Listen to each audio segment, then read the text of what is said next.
Imagine you're deep in the wilderness, alone, armed only with a radio that connects you to civilization.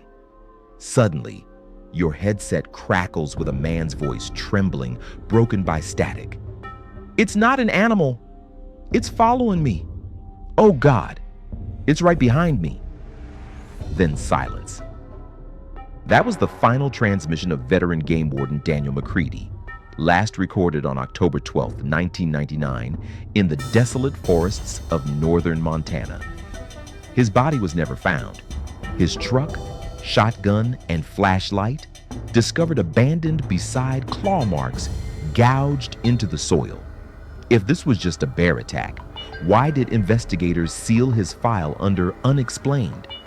Why did fellow rangers refuse night patrols for years afterward? And the chilling question, what did Daniel see before the radio cut out? Would you dare keep listening? Hours before his last call, Daniel reported strange sounds, low, guttural breathing, and heavy footsteps pacing the tree line. Locals claim he was tracking a poacher, but his notes tell another story. He wrote of a shape moving upright, covered in thick black fur, towering well over 7 feet. He described glowing eyes, amber, like coals, and a stench so strong it burned his throat. In his transmission, he whispered, "It's not scared of me. It wants me to run." Then a loud crash echoed through the line. Pause for a moment. Imagine hearing that live. Would your instinct be to flee or freeze? Daniel's last coherent words, "If anyone finds this, don't go near the ridge." The ridge where no ranger has patrolled since. What was waiting for him there? Within 48 hours of Daniel's disappearance, 2 search and rescue officers were sent after him. Neither returned. When backup teams arrived, they found one body mutilated, dragged into the underbrush. The second never recovered.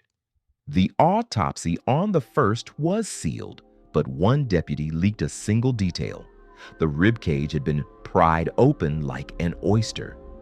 Hunters later reported hearing desperate cries at night, like a man calling for help, but distorted. Too deep, too wrong.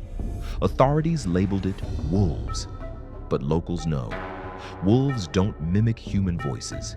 And then the strangest evidence, Daniel's radio was recovered. The final 13 seconds, never aired publicly, included something no animal should make. A guttural growl that rose into what sounded like mocking laughter.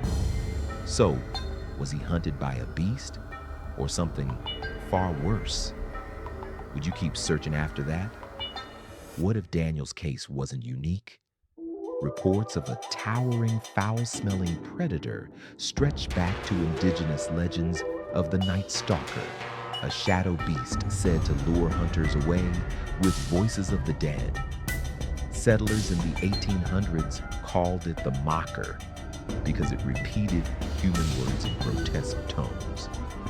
Military records from the 1940s mention losses due to animal attacks in the same forest sector Daniel vanished in. Conveniently vague, conveniently forgotten. Is this a cryptid, a government experiment, or something older than both, something the land itself refuses to bury? One fact is undeniable. Every decade, someone vanishes near the ridge. How many disappearances make a coincidence? Think this is just folklore?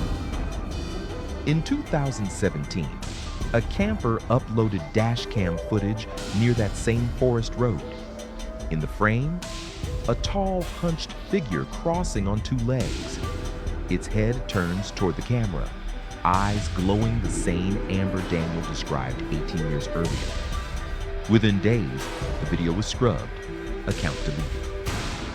Witness silenced, but locals whisper it's real. Some still hear that distorted cry in the night. Help me.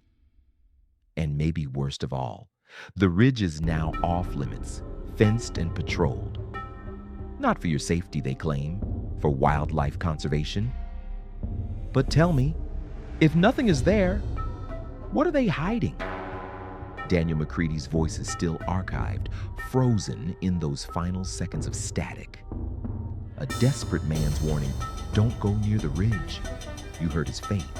You've seen the patterns. And yet, every year, people vanish without a trace in forests just like this one. Hikers, hunters, campers.